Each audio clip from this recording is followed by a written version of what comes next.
আচ্ছা, আমি আবারও লাইভে আসলাম এবং এখানে আমি সাউন্ড সিস্টেমও চেঞ্জ করব। সাউন্ড সিস্টেম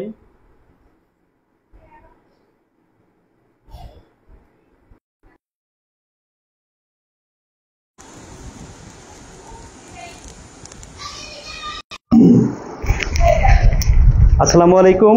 আমি আসলে আবারও লাইভে আসলাম এবং মোবাইল ডাটা দিয়ে সাউন্ড প্লাস নেটওয়ার্কের ব্যাপক ঝামেলা হচ্ছিল মনে হয়, সেজন্য মূলত লাইভটা কেটে দিয়ে আবারও লাইভে আসলাম।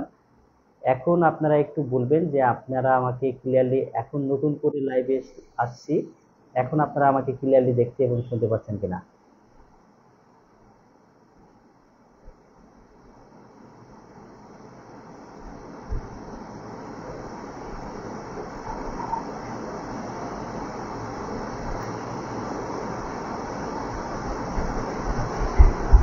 আমি আবারও লাইভে আসলাম।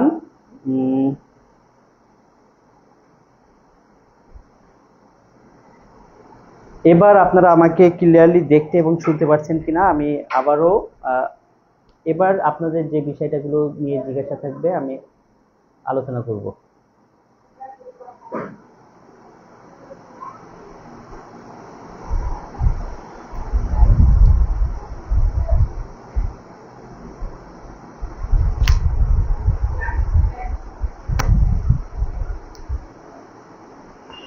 আচ্ছা, everything is okay, thank you very much. আমি শেষ থেকে আলোচনা করতে চাই। আসলে এনটিআরসি অনেক বিষয় পরিবর্তন কিন্তু আনতে চলেছে। এনটিআরসি যে বিষয়গুলো পরিবর্তন আনতে চলেছে তার মধ্যে অন্যতম হচ্ছে পরীক্ষা পদ্ধতির পরিবর্তন। পরীক্ষা পদ্ধতিতে কি কি পরিবর্তন আনতে চলেছে সেই বিষয়টা আগে আমার মনে হয় আপনারা দেখতে পেয়েছেন কিনা জানি না, আমার এখানে তো নেটওয়ার্কের ব্যাপক ঝামেলা করছে। সেই জায়গা থেকে আমি আবারও একটু বলছি, এনটিআরসিতে পরীক্ষায় প্রিলি বাদ যাবে না। সেখানে প্রিলি এবং লিখিত একই দিনে নেওয়ার সম্ভাবনা অনেক বেশি। আমি যে কথাগুলো বলছি এই কথাগুলো যে 100% সত্য তা কিন্তু না, যতক্ষণ না এটা আইনে পরিণত হয়ে সবাই অনুমোদিত হয়ে জনপ্রশাসন মন্ত্রণালয় এবং আইন মন্ত্রণালয় থেকে এটা পাশ হয়ে আইনে পরিণত হবে, ততক্ষণ পর্যন্ত এগুলো সবই কিন্তু মানে মূলত আলোচনার টেবিলে আছে। তাহলে এখন প্রিলি এবং লিখিত একই দিনে হবে। এই প্রিলি এবং লিখিত একদিনে অনুষ্ঠিত হবে। এতে করে সুবিধাটা কি হবে? প্রিলি এবং লিখিত একদিনে হলেও সুবিধাটা কি হবে? আপনার দুইটা ধাপ একদিনে অনুষ্ঠিত হওয়া মানে হচ্ছে দ্রুত সময়ে তারা পরীক্ষা শেষ করতে পারবে। দ্রুত সময়ে তারা পরীক্ষা শেষ করতে পারবে। এখন প্রিলি ধরেন 100 নম্বরের হলো প্রিলি নাম্বার পরীক্ষা এবং লিখিত হলো আরো 100 নম্বরের, এবং এইটার জন্য সময় দেওয়া হলো 1 ঘন্টা, এটার জন্য সময় 1 ঘন্টা এবং এটার জন্য 2 ঘন্টা। এরকম কিন্তু অনেক মন্ত্রণালয় তারা নিয়ে থাকে, অনেক ব্যাংকগুলো তারা এইভাবে পরীক্ষা নিয়ে থাকে। সো একই দিনে পরীক্ষা নিলে তাদের সময় কিন্তু সেভ হবে অনেক। মানে কেন্দ্র তারা কিন্তু পাওয়ার জন্য অনেক অসুবিধা হয়। কেন্দ্র পেতে অসুবিধা হওয়ার কারণে লিখিত নেওয়ার ডেট দিয়েও কিন্তু সেই ডেট ক্যান্সেল করতে হয়। কিন্তু এইবার একদিনে ডেট দিলে অন্তত একটা ডেট পেলেই কিন্তু তারা অনেক দূর মানে এগিয়ে যাবে এবং দ্রুত সময় পরীক্ষা নিতে পারবে। এখন প্রিলি এবং লিখিত পরীক্ষা নেওয়ার মূল উদ্দেশ্য কি? মূল উদ্দেশ্য হচ্ছে যে প্রিলিতে আপনার অংশগ্রহণ করবে প্রায় 15 লাখ। এই 15 লাখের খাতা যদি ডাইরেক্ট দেখা হয় তাহলে কিন্তু এটা প্রায় 1.5 বছর বা তারও বেশি সময় লেগে যাবে। আমরা দেখেছি ইতিপূর্বে লিখিত খাতা 4 লাখ খাতা দেখতে যেয়ে তাদের সময় লেগেছে 6 মাস। তাহলে যখন কিনা 15 লাখ ডাইরেক্ট শুধু প্রিলি বাদ দিয়ে লিখিত পরীক্ষা নেবে, তখন কিন্তু সেটা কিন্তু আরো বেশি কঠিন হয়ে যাবে, আরো বেশি কঠিন হয়ে যাবে। সেজন্য আরো বেশি সময় লেগে যাবে, 1.5 বছর বা 2 বছর সময় লেগে যাবে। সেজন্য তারা এবার কি করতে চাচ্ছে যে প্রিলি এবং লিখিত তারা একই দিনে নেবে। এখন তাহলে কি যারা প্রিলিতে অংশ নেবে তাদের সকলেরই খাতা লিখিত খাতা মূল্যায়ন হবে? না। দেখেন, প্রিলিতে এখন যে পাস নাম্বার আছে 40% পেলে আপনি পাস করেন। এই 40%, এই পার্সেন্টটা হয়তো চেঞ্জ হতে পারে, কখনোই কমবে না। এই পার্সেন্ট ধরে নেন আরো বাড়বে, হয়তো 50%ও হতে পারে, বা এই 40%ও যদি হয়, এই 40% পেলে যারা প্রিলি পাস করবে শুধু তাদেরই লিখিত খাতার মূল্যায়ন করা হবে। দেখেন, এই 40% পাওয়া পাবলিকও কিন্তু আমরা 18তম নিবন্ধন দেখেছি যে 13 লাখ থেকে মাত্র 4 লাখ প্লাস তারা কিন্তু প্রিলিতে পাশ করে। তার মানে প্রায় 8 থেকে 9 লক্ষ 18তম শিক্ষক নিবন্ধনে এই 40% নাম্বার পর্যন্ত তারা তুলতে পারেনি। সো যারা আনন্দে গদগদ ছিলেন যে প্রিলি বাদ যাবে আর আমি ডাইরেক্ট শুধু লিখিত পরীক্ষার প্রস্তুতি নেব, তারা কিন্তু এই আনন্দ থেকে যত দ্রুত বেরিয়ে এসে পড়ার টেবিলে বসতে পারবেন, আপনাদের জন্য ততই মঙ্গলজনক। এখানে যে বিষয়টা বললাম যে প্রিলিতে পাস করলেই তবেই আপনার খাতা, লিখিত খাতা মূল্যায়ন করা হবে। আগে প্রিলির খাতা দেখতে সময় লাগবে না, কারণ এটা ওএমআর এর পদ্ধতিতে মেশিনে দেওয়া মাত্রই আপনার রেজাল্ট স্বয়ংক্রিয়ভাবে তৈরি হয়ে আসে।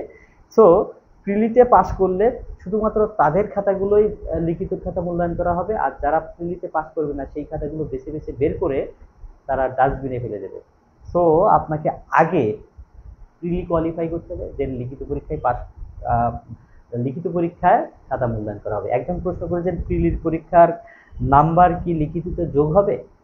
ইতিপূর্বে যতগুলো পরীক্ষা হয়েছে, মানে অন্যান্য মন্ত্রণালয়ে বা ব্যাংকে, সেখানে প্রিলি জাস্ট আপনার একটা গ্রিন কার্ড, এই গ্রিন কার্ড দিয়ে আপনি লিখিত পরীক্ষার খাতা মূল্যায়ন করাতে পারবেন। এই নাম্বার যোগ হয়নি ইতিপূর্বে, তবে এনটিআরসির যে পরিবর্তন আনছে সেখানেও এই আইনই থাকবে আশা করি। অন্য কোনো বিষয়ে যদি পরিবর্তন তারা নিয়ে আসে সেটা আপনাদেরকে জানাবো। আপনাদের কমেন্টসগুলো এবার দেখবো, কমেন্টসগুলো দেখবো। 150 জনের উপরে লাইভে আছেন। আমি লাইভটা কেটে দিয়ে আবারও আপনাদের সাথে যুক্ত হয়েছি। সাউন্ডের সমস্যা ছিল, অনেক সমস্যা ছিল। আপনারা এখন নতুন করে কমেন্টস করুন, আমি একটু কমেন্টসগুলো পড়বো এবং রিপ্লাই দেবো। আমার মূল যে আলোচনা সেই জায়গা থেকে কিন্তু আমি আলোচনা করে ফেলেছি। আর আচ্ছা, আরেকটা আলোচনার বিষয় বাকি আছে, সেই বিষয়টা আলোচনা করে নিয়েই মনে হয় আমার আলোচনা করাটা, এগিয়ে যাওয়াটা ভালো হবে। আরেকটা যে বিষয়টা সেটা হলো প্রিলিমিনারি পরীক্ষা কবে হবে, তাই না? এটা আপনাদের বহুল কাঙ্ক্ষিত একটা জিজ্ঞাসিত প্রশ্ন, বহুল জিজ্ঞাসিত একটা প্রশ্ন যে প্রিলিমিনারি পরীক্ষা কবে অনুষ্ঠিত হবে, তাই না? আচ্ছা, 19তম সার্কুলার কবে হবে এই বিষয়টা এখন সেইটা নিয়ে একটু কথা বলি। 19তম সার্কুলার নিয়ে কবে অনুষ্ঠিত হবে সেটা নিয়ে একটু কথা বলি। একদম বাস্তবসম্মতভাবে চিন্তা করবেন, বাস্তব সার্কুলার কবে হতে পারে। এখন এটা আমরা বিভিন্ন জায়গা থেকে বিভিন্ন রকম তথ্য, একক কর্মকর্তা থেকে এক একটা তথ্য আছে। আসলে যে কোনো একটা সংস্কার করে নতুন আইনে রূপান্তরিত হতে একটু টাইম লাগবেই। তো আপনারা জানেন যে এনটিআরসি এর যে পরিবর্তনগুলো নিয়ে আসবে, প্রথমত তারা পরীক্ষা পদ্ধতিতে পরিবর্তন আনবে, পরীক্ষা পদ্ধতির পরিবর্তন আনবে। দেন হচ্ছে এনটিআরসি কে ঢেলে সাজানো হবে, তারা বিসিএস এর মতো একটা শক্তিশালী কমিশন হিসেবে এটাকে দাঁড় করা, বিসিএস এর মতো এটা একটা শক্তিশালী কমিশন হিসেবে দাঁড় করাতে চাইবে। এবং এখানে কিন্তু এনটিআরসি এর মাধ্যমে দক্ষ শিক্ষক নিয়োগের মতো নতুন নতুন রুলস করবে। এখন এই রুলসটা কারা করবে? এই রুলসটা করবে প্রথমত এনটিআরসি যে বডি আছে সেটা কিন্তু থাকবে এনটিআরসিএ। এই এনটিআরসিএ তারা অনেকগুলো সুপারিশ কাকে করবে? জনপ্রশাসন মন্ত্রণালয়কে। জনপ্রশাসন মন্ত্রণালয়ের কাজ কি? জনপ্রশাসন মন্ত্রণালয় কিন্তু তারাই কিন্তু বাংলাদেশের যত নিয়োগ হয় তারাই কিন্তু সুপারিশ করে থাকে। প্রথমত জনপ্রশাসন মন্ত্রণালয় যে বাজেট হয় সেই বাজেটে শিক্ষা খাতের যে বরাদ্দ হয় সেই বরাদ্দগুলো বিভিন্ন খাতওয়ারি জনপ্রশাসন মন্ত্রণালয় থেকে বন্টন করা হয়, এবং জনপ্রশাসন মন্ত্রণালয়ের সক্ষমতার উপর ডিপেন্ড করে যে কতজন শিক্ষক নিয়োগ হবে না নিয়োগ হবে, কত কি ধরনের। তাহলে জনপ্রশাসন মন্ত্রণালয় এই বিষয়টা নিয়ে কিন্তু এনটিআরসি এর এই যে কথাবার্তাগুলো হচ্ছে, তারা জনপ্রশাসন মন্ত্রণালয়ের মত নেবে। দেন এখন আইন মন্ত্রণালয়ও, এটা একটা আইন মন্ত্রণালয়ের এখানে কাজ আছে। আইন মন্ত্রণালয় যেহেতু এটা আইনের বিষয়, এনটিআরসি সংক্রান্ত যে আগের আইন ছিল, যে প্রজ্ঞাপন ছিল, সেই পরিবর্তন করলে আইন মন্ত্রণালয়ও কিন্তু সেটা সেখানে মৌলিক অধিকার বিঘ্নিত হচ্ছে কিনা, কোনো পরীক্ষার্থীর সাথে অনিয়ম করা হচ্ছে কিনা, এই বিষয়গুলো তারাও যাচাই বাছাই করে তারপরে কিন্তু একটা ফাইনাল প্রজ্ঞাপন হবে। এখন যেহেতু এইটা একটু সময় সাপেক্ষ ব্যাপার, সেই জন্য কিন্তু এক কর্মকর্তা বলেছেন যে এবছর আসলে সার্কুলার হবে কিনা, আগামী বছরও চলে যেতে পারে। তবে আমি মনে করি যে এনটিআরসি এর সব তো পরিবর্তন করবে না, মোটা দাগে যে পরিবর্তনটা দরকার পরীক্ষা পদ্ধতি, তাই না? তাহলে এই পরীক্ষা পদ্ধতি ঠিক থেকে জনবল কাঠামোকে একটু ভিত্তি করে সক্ষমতাকে বৃদ্ধি করে এই আইন যদি সদিচ্ছার ভিত্তিতে দেখে, তাহলেও 3-4 মাসের বেশি সময় লাগার কথা না। সো আমি দৃঢ়ভাবে বিশ্বাস করি এই বছরই সার্কুলার হওয়া সম্ভব। তবে এই আইন যত দ্রুত হবে তত দ্রুত সার্কুলার হবে, এই আইন যত দ্রুত হবে তত দ্রুত সার্কুলার হবে। এটা নিয়ে কাজ চলছে, চলবে, এবং আমার দৃঢ় বিশ্বাস এটা দ্রুত কাজ হবে। কারণ এনটিআরসি এর হাতে এখন তো ষষ্ঠ কোনো বিজ্ঞপ্তি ছাড়া আর তেমন কোনো কাজ নেই। সো তারা শুধু কিন্তু পরবর্তী বিজ্ঞপ্তি নিয়েই কাজ করবে, এবং এনটিআরসি চাইবে যে তারা একটা শক্তিশালী প্রতিষ্ঠান হিসেবে দাঁড়াক। এবং আপনারা জানেন বর্তমান যে শিক্ষা উপদেষ্টার রফিকুল হায়দার চৌধুরী, নামটা আমি এক্স্যাক্টলি বলছি, আবরার স্যার, তিনি কিন্তু একজন শিক্ষক বান্ধব এবং শিক্ষার উন্নয়নের জন্য তিনি কিন্তু যথেষ্ট উদ্যোগী, যার কারণে আগের শিক্ষা উপদেষ্টা থেকে তাকে সরিয়ে নতুন উপদেষ্টাকে নিয়ে আসা হয়েছে। সো আমি দৃঢ়ভাবে বিশ্বাস করি এনটিআরসি খুব দ্রুত এই বিষয়ে কাজ করবে, এবং এবছরে সার্কুলার দেওয়া কিন্তু সম্ভব এবং হতে পারে। স্যার, আপনি এই ইনফরমেশন কোথায় পেয়েছেন? আমি এই ইনফরমেশন কোথায় পেয়েছি, আমাদের আপনি পার্সোনালি আমার সাথে কথা বলেন স্যার, আপনার মতে কি হতে পারে, মানবন্টন পরীক্ষা পদ্ধতি কখন হবে? এটা তো আমি ব্যাখ্যা করলাম একে একে। স্যার, আমরা যারা নতুন আছি তারা কি গণবিজ্ঞপ্তিতে আবেদন করতে পারবো না? নতুন আপনারা সার্টিফিকেট অর্জন ছাড়া আবেদন করা সম্ভব নয়। আচ্ছা, 19তমতে প্রিলিমিনারি পরীক্ষা হবে। আচ্ছা নাসির উদ্দিন, আপনি সম্ভবত পরে যুক্ত হয়েছেন।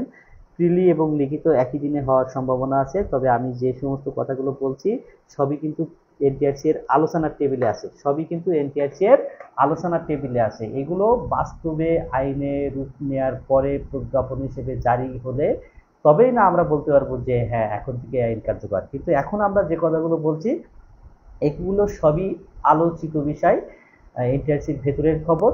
এটা কিন্তু আইনের রূপ না নেওয়া পর্যন্ত এটা অথেন্টিক নিউজ এটা বলা যাবে না। সো আপনারা কেউ আমাকে ভুল বুঝবেন না, পরে বলবেন জাহাঙ্গীর স্যার বলেছিলেন যে প্রিলি লিখিত একই দিনে হবে এবং এইভাবে পরীক্ষা হবে, কই হলো, কই সব তো আগের মতোই হয়ে গেল।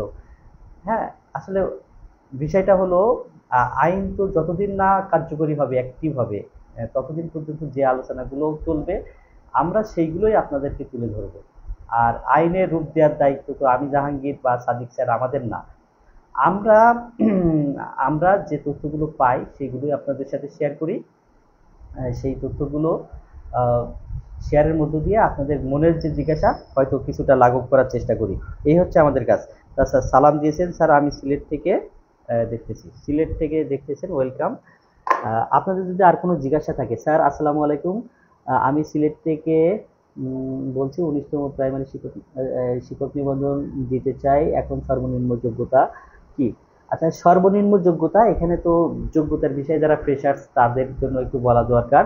সর্বনিম্ন যোগ্যতা আপনি যদি স্কুল এবং কলেজ এখানে নিবন্ধনধারী হতে চান তাহলে আপনাকে স্নাতক পাস হতে হবে, স্নাতক মানে সংশ্লিষ্ট বিষয়ে অনার্স হতে হবে। আর যদি আপনি জুনিয়র শিক্ষক হতে চান তাহলে এইচএসসি পাশে আপনি শিক্ষক এই নিবন্ধনে আবেদন করতে পারবেন। সাদিক স্যার লেকচার দিলে আমার একটা ভরসা বেড়ে যায়। আচ্ছা, এই বিষয়ে সাদিক স্যারও কথা বলবেন। সাদিক স্যারের অনুমতি নিয়েই আমি আজকে লাইভে এসেছি। আমার যদি ইনফরমেশনে কোনো ভুল থাকে বা অন্য কোনো জায়গায় যদি খারাপ লেগে থাকে অবশ্যই ক্ষমাসুন্দর দৃষ্টিতে দেখবেন। তবে এনটিআরসি এর এখনো কোনো কিছুই চূড়ান্ত নয়।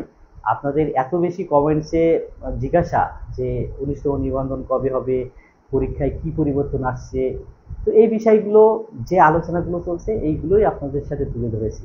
এখনই যা বলেছি এগুলো কিন্তু আলোচিত বিষয়, একই কথা বারবার বলছি, আমি নিজেও মানে বিরক্ত বোধ করছি, কিন্তু তাও আমাকে বলতে হবে এগুলো সবই আলোচিত বিষয়।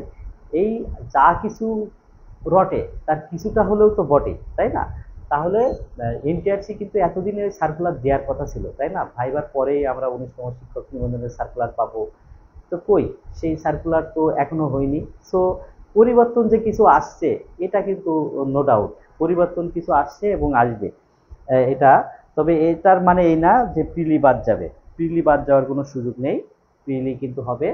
এবং প্রিলিতে আমার মনে হয় এবার আরো বেশি চ্যালেঞ্জিং হয়ে যাবে। 40% যখন কিনা মাত্র 4 লাখ পাস করে 13 লাখ থেকে আর যদি সেইটা যদি আরেকটু হার্ড করে বা 50% করে দেয়, তাহলে কিন্তু আরো বেশি চ্যালেঞ্জিং হয়ে যাবে প্রিলি পাস করা।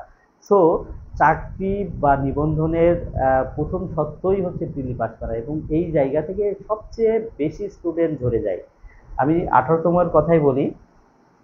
18তম নিবন্ধনে এই কথাটা আগেও বলেছি যে 18তমতে মানে 18তমতে 19 লাখ আবেদন করেছিল, প্রায় 19 লাখ আবেদন করেছিল, এবং তারা প্রিলিতে সবাই অংশগ্রহণ করেনি। এখানে 13 লাখ প্রায় অংশগ্রহণ করেছিল, প্রিলিতে প্রিলিতে অংশগ্রহণ করেছিল। এবং প্রিলি পাশের শর্ত ছিল 40% প্রিলিতে নাম্বার পেলে, অর্থাৎ 100-র ভেতরে কেউ যদি 40 নাম্বার পায় তাহলে সে প্রিলিতে উত্তীর্ণ বলে বিবেচিত হবে। তাই 40% নাম্বার পেয়ে 4 লাখ পরীক্ষার্থী পাশ করেছিল। 4 লাখ, এই 4 লাখ লিখিত পরীক্ষা দিয়েছিল। সো তাহলে 4 আর কত হলে 13, তাহলে এখানে কিন্তু প্রায় কয় লাখ, 9 লাখ শিক্ষার্থী প্রিলিতেই ঝরে পড়েছিল। তাহলে আপনারা যারা মনে করছেন যে প্রিলি তো সহজেই পাশ করা যায়, আসলে বাস্তবতা ভিন্ন। যারা পাশ করবেন বা পাশ করার যোগ্যতা আছে তাদেরটা আলাদা, কিন্তু চরম বাস্তবতা হলো প্রিলিতে পাশ করা সবচেয়ে চ্যালেঞ্জিং। হ্যাঁ, দেন প্রিলির নাম্বার কিন্তু কোনো কাউন্ট হবে না, এটা জাস্ট একটা গ্রিন কার্ড, যে আপনি লিখিত দেওয়ার একটা লিখিত খাতা মূল্যায়নের একটা সার্টিফিকেট, লিখিত খাতা মূল্যায়নের একটা মানে গ্রিন কার্ড এটা। যেমন আমাদের চ্যানেলের যে সেরা কণ্ঠ নির্বাচন করে এক একটা স্টেপে কার্ড পাই, অনুরূপভাবে আপনি প্রিলি মানে জাস্ট এই নাম্বার যোগ হবে না, এই নাম্বারে আপনার মানে মেধা তালিকা হবে না, কিছুই হবে না, কিন্তু এটা আপনার লিখিত দেওয়ার পূর্ব শর্তই হচ্ছে প্রিলি পাস। লিখিত খাতা মূল্যায়ন হওয়ার পূর্ব শর্তই হচ্ছে প্রিলি পাস। সো প্রথমত প্রিলি আপনি যদি পাস করার যোগ্যতা অর্জন করে থাকেন, তাহলে আপনি এখন থেকে লিখিতটাও পড়তে থাকেন। প্রিলি যদি পাস করার যোগ্যতা অর্জন না করে থাকেন, তাহলে আগে লিখিত পরীক্ষার জন্য প্রিলি পরীক্ষায় পাস করার যোগ্যতাটা অর্জন করে নেন। প্রিলিতে পাস করতে হলে আপনার বাংলা, ইংরেজি, গণিত, সাধারণ জ্ঞান এই সব বিষয়ে 25 করে 4 25 100 নম্বর। এই 100 নম্বরের মধ্যে আপনাকে 40 নাম্বার পেতে হবে।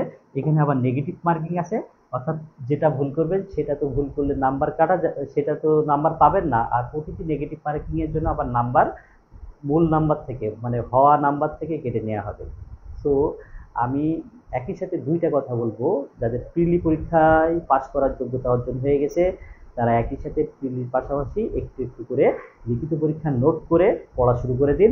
আর যাদের প্রিলি পরীক্ষায় পাস করার যোগ্যতা এখনো অর্জন হয়নি তারা হার্ট অ্যান্ড সোল বাংলা, ইংরেজি, গণিত, সাধারণ জ্ঞান এই পড়াশোনাগুলো করতে থাকুন। এবং আমাদের কিন্তু এই সাদিক পাবলিকেশনের বেস্ট রিসার্চ প্যানেল নিয়মিত ক্লাস হচ্ছে প্রতিদিন, গণিত, বাংলা, ইংরেজি সব কিছুর উপরে ক্লাস হচ্ছে, সাধারণ জ্ঞান।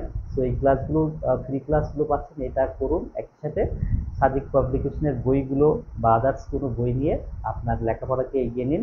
আপনাদের শিক্ষক নিবন্ধনের শিক্ষক হওয়ার স্বপ্ন পূরণে সাদিক পাবলিকেশন কাজ করে চলেছে, এবং এক ঝাঁক মেধাবী শিক্ষক আপনাদের স্বপ্ন পূরণে কাজ করে চলেছে। সাদিক পাবলিকেশন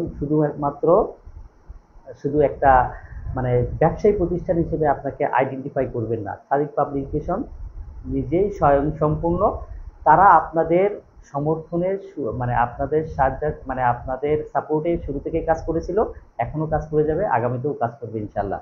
সো অনেকেই বিরূপ মন্তব্য করেন, তাদেরকে আমি বলবো সাদিক পাবলিকেশন যে বিনামূল্যে যে সার্ভিসগুলো দেয় সেটাও একটু কৃতজ্ঞতা স্বরূপ স্বীকার করে তারপরে বাজে কমেন্টস করবেন। তো সবার জন্য শুভকামনা জানিয়ে আর দু একটা কমেন্টস আমি পড়বো, তারপরে আমি চলে আসবো। কারোর যদি কোনো জিজ্ঞাসা থাকে তাহলে আমি সেই প্রশ্নগুলোর উত্তর দেব। স্যার শেষে একটু বলবেন আপনার মতে কি হতে পারে মানবন্টন পরীক্ষা পদ্ধতি? আচ্ছা স্যার, আপনি কি এই ইনফরমেশন কোথায় পেয়েছেন? স্যার অ্যাডভান্স সার্টিফিকেট কোর্স করেছি আইসিটি, এটা দিয়ে কি আবেদন করা যাবে? নতুন আইসিটিতে যারা 1 বছরের এই এই যেহেতু নতুন আইন হচ্ছে, এখানে কিন্তু অনেক বিষয় হয়তো চেঞ্জ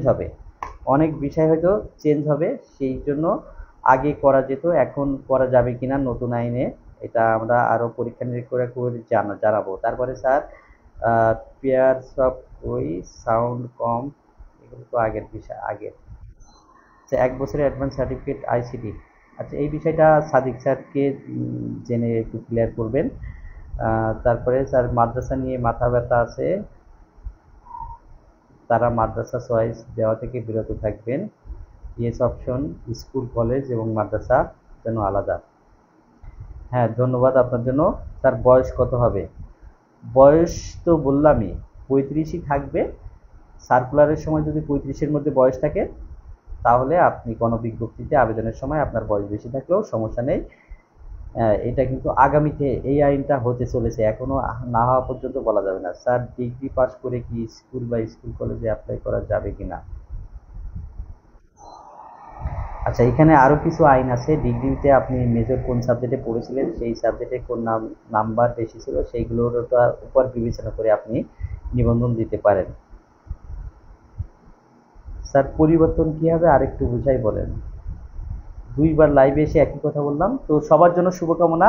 দেখা হবে অন্য কোনো বিষয়ে। আজকের লাইভে ডিস্টার্ব হওয়ায়, সাউন্ড কম থাকায় সবার জন্য দুঃখ প্রকাশ করছি। দেখা হবে অন্য কোনো বিষয়ে, অন্য কোনো ভিডিওতে। আল্লাহ হাফেজ।